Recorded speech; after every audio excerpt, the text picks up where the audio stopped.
नमस्कार। एक हेल्दी और हैप्पी लाइफ, एक एनर्जेटिक लाइफ के लिए हमें regularly self care, self love और सेल्फ मोटिवेशन की ज़रूरत होती है।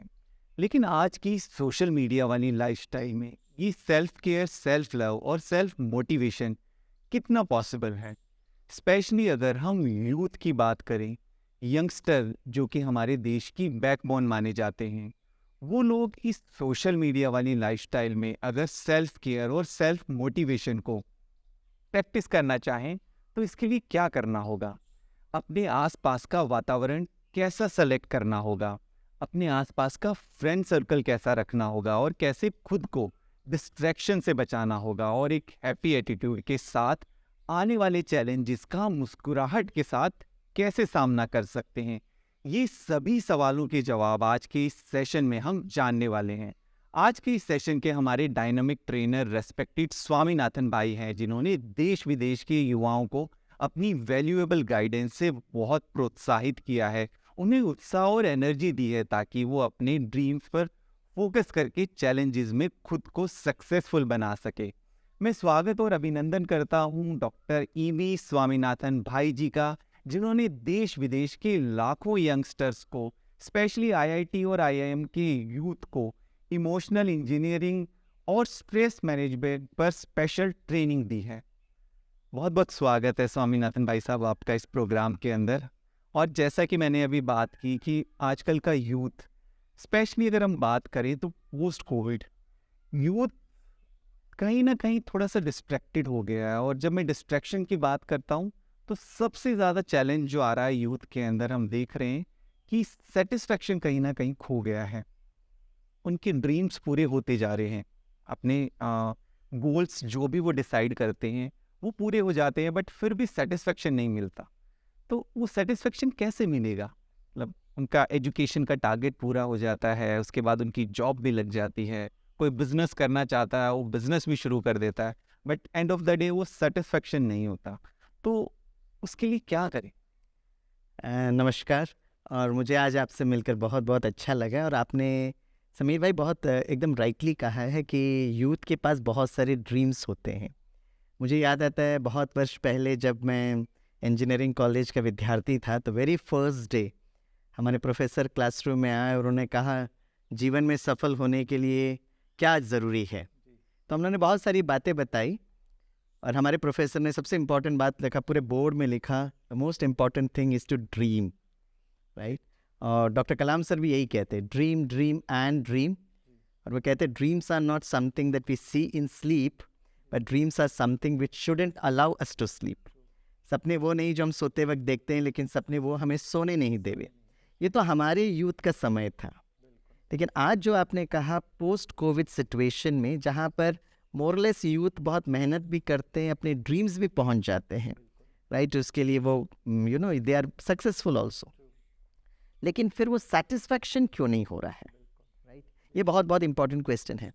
तो सेटिस्फैक्शन के लिए अक्सर कर कर मैंने देखा, जो यूथ जो होता है ना, एक तो वो लुकिंग गुड की तरफ आता है कि मैं कैसे दिख रहा हूँ, राइट। लेकिन कहीं ना कहीं satisfaction is connected with the state of mind. Looking good से कहीं ना कहीं वो फीलिंग गुड की तरफ आना ज़रूरी है। तो इसलिए हम जब यूथ को चारों तरफ देखते हैं, वो लुकिंग गुड के लिए जिम में भी जाएंगे, अपने ना भोजन के लिए भी बहुत ध्यान रखेंगे, they take a lot of care for that, right. लेकिन कहीं ना कहीं वो फीलिंग गुड की तरफ नहीं आ रहे। उसके पीछे कारण क्या है कि अक्सर कर कर ये फीलिंग गुड क्यों नहीं होता है कि इट इज़ ऑलवेज कंपैरिजन। हम हमेशा एक दूसरे से कंपेयर करते हैं, तो ऑलरेडी हमारी एनर्जी लेवल कम होती है। और जब हम कंपेयर करते हैं तो कहीं ना कहीं कोई हमसे ज़्यादा श्रेष्ठ दिखाई देता है, तो उसके कारण ऑटोमेटिकली वो एनर्जी लेवल कम होती है। तो सेटिस्फैक्शन लेवल को अगर बढ़ाना है, तो मुझे लगता है यूथ को जो भी वो प्रेजेंट में वो काम कर रहे हैं, उसको वो बहुत खुशी से, बहुत आनंद के साथ, with a very peaceful and stable mind अगर करें, राइट। भले वो लाइफ इज़ अ जर्नी, वो रास्ते पर चल रहे हैं, लेकिन कहते हैं ना, life is not a destination. तो हर पल हर क्षण जब वो कार्य कर रहे हैं, कार्य करते वक्त तो वो क्या फीलिंग लेकर आ रहे हैं। तो लुकिंग गुड के लिए तो चारों तरफ उनको पता है, लेकिन फीलिंग गुड के लिए क्योंकि वो नहीं पता है, तो कहीं ना कहीं वो वैक्यूम महसूस करते हैं, या कहीं ना कहीं वो शॉर्ट सर्किट महसूस करते हैं।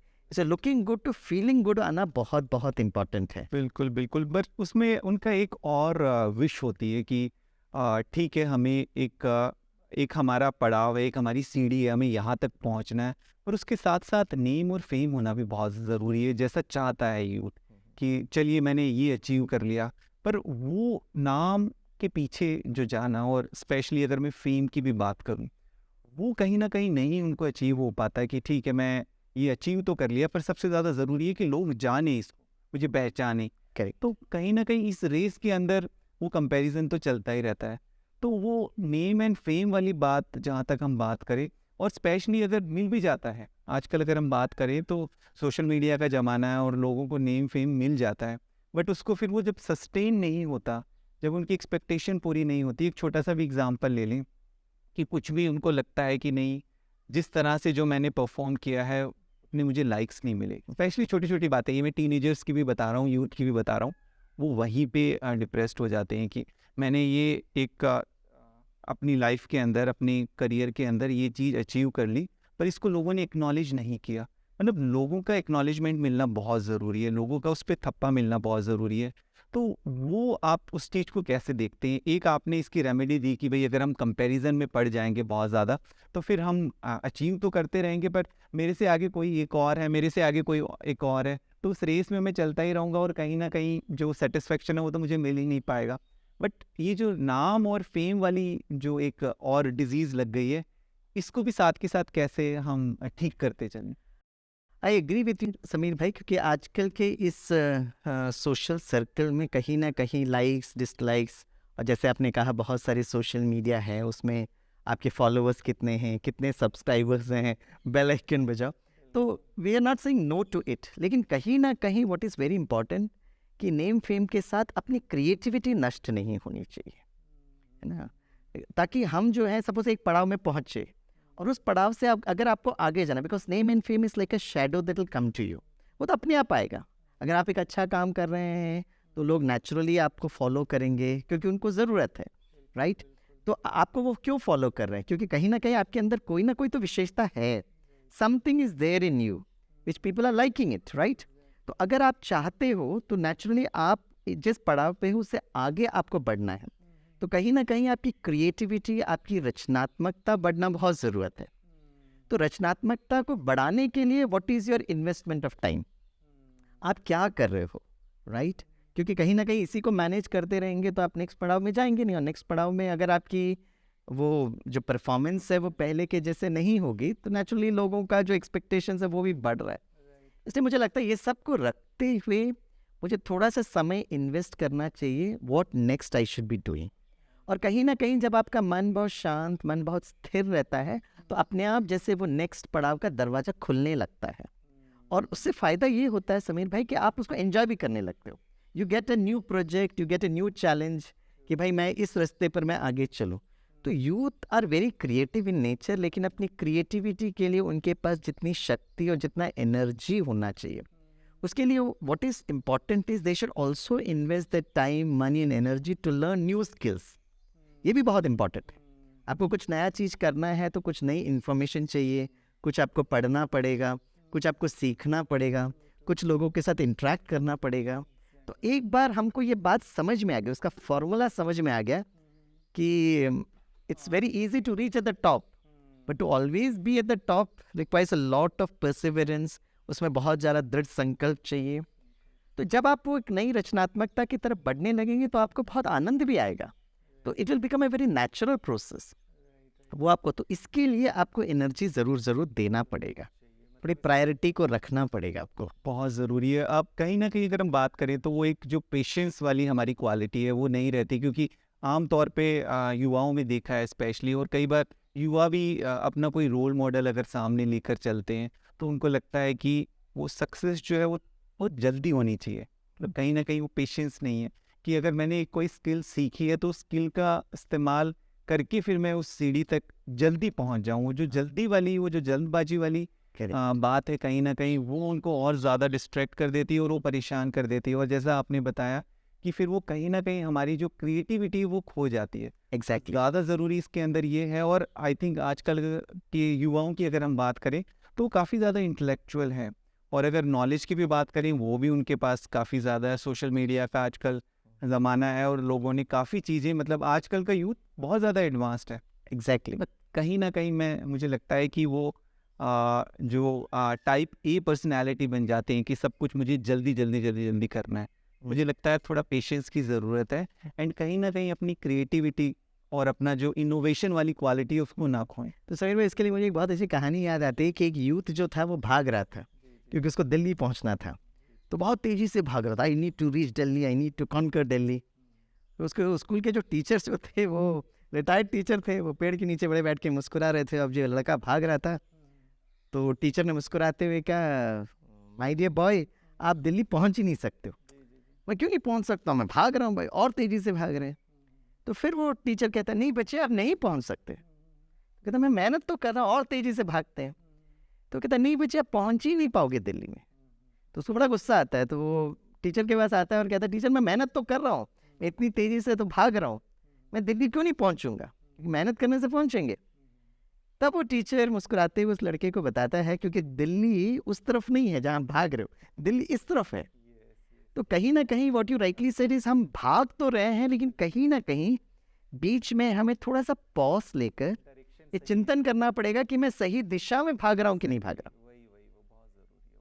क्योंकि कभी कभी जब नेम और फेम आता है तो इतनी फ्लो होती है तो हमको लगता है कि हम उसी दिशा में भागने लगते हैं क्योंकि एवरीथिंग इज कमिंग टू। लेकिन जब वो फिर वो इतना शॉर्ट स्पैन रहता है और जैसे बबल की तरह वो बर्स्ट हो जाता है, तब वो बहुत इमोशनली ड्रेन आउट भी हो जाते हैं, उससे बहुत दर्द भी होता है। तो इसके लिए बहुत ज़रूरत है कि बीच बीच में, जैसे पुराने ज़माने में जब हम किसी रास्ते पे जाते थे तो हम पूछते थे भाई कहाँ जाना है, लेकिन हम बीच बीच में वेरीफाई भी करते रहते थे। आजकल तो जीपीएस आ गया है इसलिए उसकी ज़रूरत नहीं पड़ती, बट लेकिन जीवन रूपी यात्रा में कहीं ना कहीं हमें स्टॉप होकर we have to take a pause, और हमें ये पता लगाना पड़ेगा कि हम सही दिशा में है या नहीं। और ये कैसे पता लगाएंगे? ये पता लगाएंगे कि मैं जिस रास्ते पे जा रहा हूँ मेरा हैप्पीनेस तो नष्ट तो नहीं हो रहा है। करेक्ट। तो नेम और फेम में जब हम जाते हैं तो जितना लोग अप्रिशिएट कर रहे हैं मुझे अच्छा लग रहा है, लेकिन वो अच्छा लगना इज बस because of your work, because of your skill, वो मुझे बढ़ाना चाहिए। तो वो जब अकेले में बैठकर जब मैं वो ना अंदर की आनंद और अंदर की खुशी महसूस करता हूँ, तब ये बहुत बहुत ज़रूरी है। तो इसे थोड़ा सा बैठ कर थोड़ा सा चिंतन, it will take only 5 minutes in a day, लेकिन 5 मिनट भी मैं सही रास्ते पे जा रहा हूँ या नहीं जा रहा हूँ। जैसे आपने कहा ना, self care, self love, self motivation कैसे करेंगे? जब हम सेल्फ टॉक करेंगे, मैं अपने आप से बात करूँ, मैं अपने मन को एक बहुत अच्छा दोस्त बनाते हुए, है ना, मैं उनसे बात करूँ। क्योंकि मेरे चारों तरफ तो फ्रेंड सर्कल बहुत हो गए बिकॉज आई बिकम फेमस, या मेरे जो लोग मेरे साथ हैं, लेकिन मुझे अपने मन को एक दोस्त बनाकर मुझे अपने आप से बात करना बहुत ज़रूरी है। बिल्कुल बिल्कुल। तो आपके इस आंसर में मेरे को एक सवाल और आ रहा है कि ज़्यादातर डिस्ट्रैक्शन है बहुत सारी, और डायरेक्शन सही पता नहीं कि मैं जिस डायरेक्शन की तरफ मूव हो रहा हूँ वो डायरेक्शन सही है या नहीं है। इसके लिए आपने बताया कि थोड़ा सा रुक के पॉज करके, और अगर कहीं ना कहीं आपकी खुशी गुम हो रही है तो मतलब शायद ही डायरेक्शन सही नहीं है, तो एक बार आपको रुकना पड़ेगा। तो इसी को लेके डिसीजन मेकिंग को लेके ही ज़्यादातर यंगस्टर्स के अंदर बहुत सारे इश्यूज रहते हैं कि कई बार इवन अगर वो अपना करियर शुरू करते हैं तो लगता है कि मैंने ये वाला प्रोफेशनल कोर्स कर लिया, ये ठीक नहीं था, फिर एक और कर लिया। तो आजकल अगर हम देखें भी, अगर आप किसी यूथ को इंटरव्यू करेंगे तो उसके पास मल्टीपल डिग्रीज होंगी बहुत सारी, ये भी कर लिया, ये भी कर लिया, ये भी कर लिया। तो एक तो फर्स्ट लेवल वहीं पर उनको समझ नहीं आता कि मुझे कौन सा करियर चूज़ करना है। उसके बाद वो किसी करियर में आ भी जाते हैं, जॉब अपनी शुरू कर देते हैं, तो उनको लगता है कि नहीं आजकल तो सेल्फ इंडिपेंडेंट होना बहुत ज़रूरी है, मैं इतने सारे लोगों की बात क्यों सुनूं, मुझे बिज़नेस करना चाहिए, आजकल तो बहुत सारे स्टार्टअप चल रहे हैं। तो फिर वो बिज़नेस शुरू करता है, फिर लगता है कि नहीं ये बिज़नेस तो नहीं चलेगा, फिर वो दोबारा से जॉब में आता है। तो वो डायरेक्शन चूज़ कैसे करे कि ये तो एक बिल्कुल ठीक है कि ये हमारा एक चेकिंग सिस्टम हो गया, ये एक पैरामीटर हो गया कि कहीं ना कहीं मेरी खुशी तो गायब नहीं हो रही, बट वो जो डायरेक्शन चूज़ करनी है मुझे कि मुझे जॉब करना है या बिज़नेस करना है, मेरी स्ट्रेंथ और मेरी वीकनेस को देख के कि मेरे लिए ये सही है या मेरे लिए ये सही नहीं है, क्योंकि एक होता है कि हम अपने कंफर्ट जोन में रहें, कि इस कंफर्ट जोन के अंदर तो मुझे लगता है कि बहुत एक आराम की जॉब करें जिसके अंदर 9 to 5 वाला टाइम हो। तो काफ़ी सारा यूथ को ऐसा भी रहता है कि बिल्कुल एक कंफर्ट वाली हो। काफ़ी यूथ को रहता है कि नहीं, मैं सुन नहीं सकता किसी की, तो इसलिए मुझे अपना बिजनेस ही करना है। तो एक ये कहते हैं ना कि नहीं, ये डिसीजन कैसे ले राइट, कि मेरे लिए सही क्या है, उसका चुनाव कैसे करें, क्योंकि एक बार किसी प्रोफेशन में आप चले गए तो दोबारा से फिर आपको चेंज करना वो थोड़ा सा पेनफुल रहता है। एग्जैक्टली तो इसलिए सबसे पहले तो हमें स्टार्टिंग में ही ध्यान रखना चाहिए।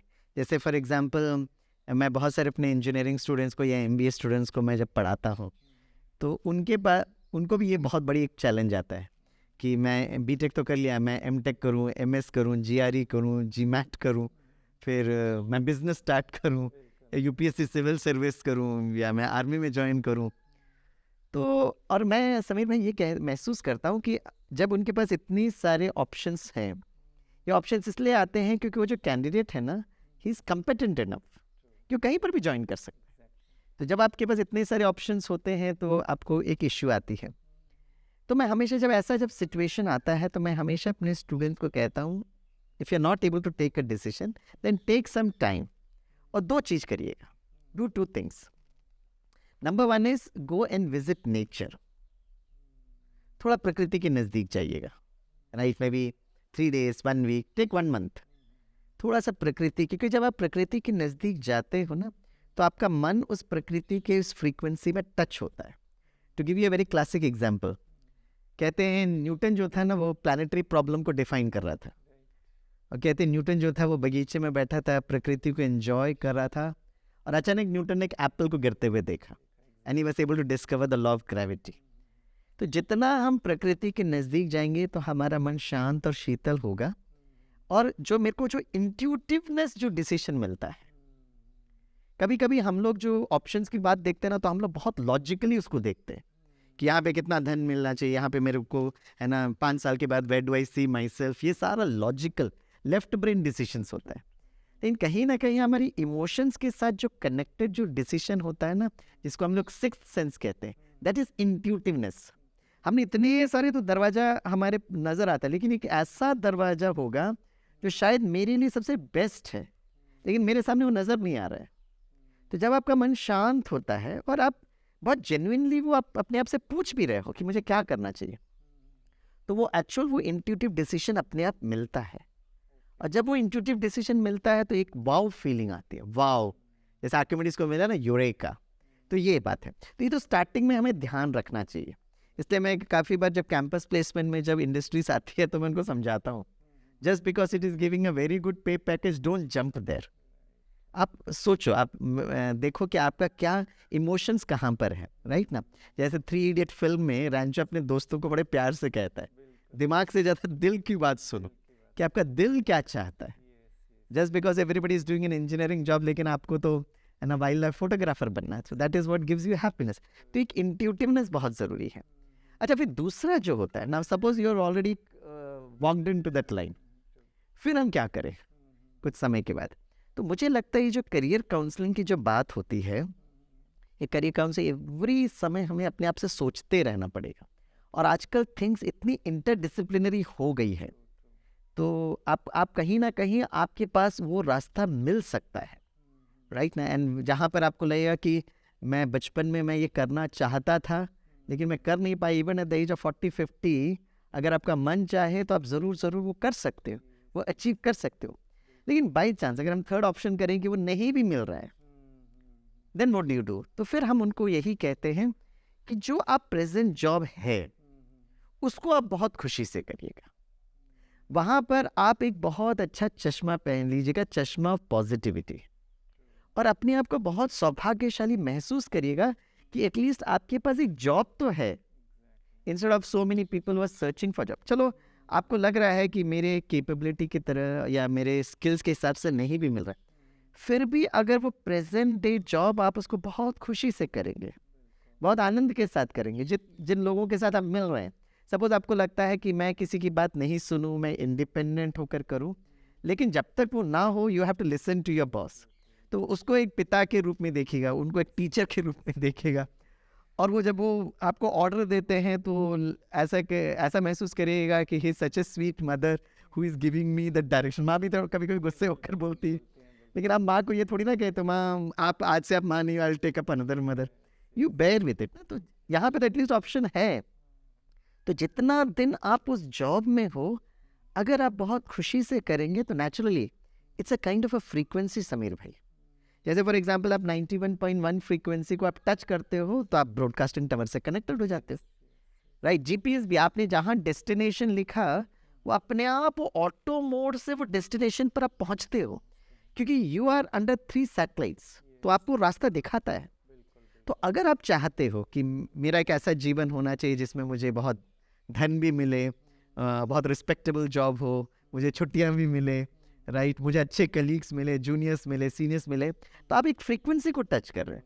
तो उस फ्रीक्वेंसी का एक पर्टिकुलर वो एक डेस्टिनेशन होगा, लेकिन वो जो भी आप चाहते हो ना उसका स्वरूप आपको प्रेजेंट लोकेशन में बनना पड़ेगा, राइट। जब आप रेलवे स्टेशन में जाकर टिकट खरीदते हो तो आपको दिल्ली जाना है, लेकिन दिल्ली कहाँ से कहाँ जाना है, तो ये present consciousness is very very important. जैसे आइंस्टीन ने एक बहुत अच्छा डायलॉग बोला था, no problem can be solve from the same consciousness you have created it. मतलब अगर मेरे को एक प्रॉब्लम आ रही है तो उसका कहीं ना कहीं सॉफ्टवेयर है, एक कॉन्शियसनेस है, एक स्मृति है, मेरे मन की एक स्थिति है। वो मन की स्थिति को थोड़ा सा चेंज करें। तो सुबह उठते ही साथ, है ना, भले ऑफिस जाना, सुबह उठते ही साथ वाओ आज मैं जीवित हूँ, गुड रीजन फॉर अस, क्योंकि कहते हैं जान है तो जहान है, राइट ना। तो आज मैं जीवित हूँ, ये एक अच्छी फीलिंग लेकर हम उठे तो आप वो फ्रीक्वेंसी को टच कर रहे हो, और फिर धीरे धीरे आप देखना कि कैसे वो ऑटो मोड पर आपको उस रास्ते पर लेकर जाएगा या उस मंजिल तक लेकर जाएगा जो आप ढूंढ रहे थे। तो प्रेजेंट को हम ठीक करें, प्रेजेंट को ठीक करना ज़रूरी है, बिल्कुल।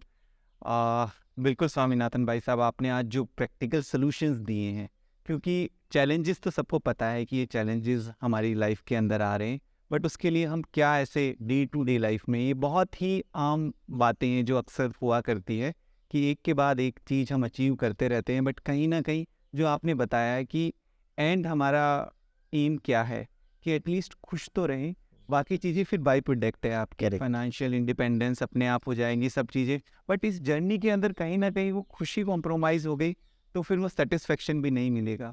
और अगर आप खुश हैं और खुश रहने के लिए भी आपने कुछ चीज़ें बताई कि क्या ज़रूरी है, डिसीजन मेकिंग के लिए भी आपने कुछ प्रैक्टिकल सॉल्यूशंस दिए कि डिसीजन मेकिंग आपको ज़रूरी नहीं कि बहुत सारी बाहर से सॉल्यूशन मिलेंगे, आपको अंदर से ही सॉल्यूशन मिलेंगे। और उसके लिए आपने एक बहुत अच्छा एग्जांपल दिया कि कहीं ना कहीं थोड़ा सा नेचर के साथ कनेक्ट होना बहुत ज़रूरी है। तो ये बिल्कुल एक प्रैक्टिकल सॉल्यूशंस थे और आई थिंक इनको हम इजीली अपनी डे टू डे लाइफ में इम्प्लीमेंट कर सकते हैं।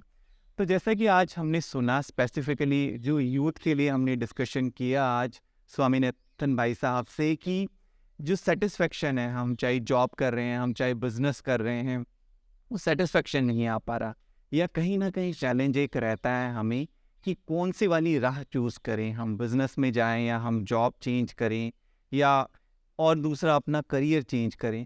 तो इन सब बातों का सलूशन आप ही के पास है। इन सब बातों का अगर आप थोड़ा सा रुक के पॉज करके, जैसा हमने बताया कि हम भागे जा रहे हैं पर हमें पता ही नहीं कि हम सही डायरेक्शन में भाग रहे हैं कि नहीं, उसके लिए बहुत ज़रूरी है कि थोड़ा अपने आप को आप समय दें। आप अपने आप को जब समय देंगे तो आप एक सही डायरेक्शन चूज़ कर पाएंगे, और बहुत ज़रूरी है सही डायरेक्शन के अंदर जाना, नहीं तो कई बार हम बहुत दूर तक निकल जाते हैं और कहीं ना कहीं उस जर्नी को हम बहुत ज़्यादा पेनफुल बना लेते हैं और बहुत सारे चैलेंजेस का सामना हमें करना पड़ता है। तो इन सब प्रैक्टिकल सॉल्यूशंस को हम ज़रूर अपनी लाइफ के अंदर इम्प्लीमेंट करेंगे। स्वामीनाथन भाई साहब, आपका बहुत बहुत धन्यवाद। Thank you, it was a pleasure जो भी चैलेंजेस थे उनके बारे में सॉल्यूशंस दिए, बहुत बहुत धन्यवाद, बहुत बहुत शुक्रिया। नमस्कार।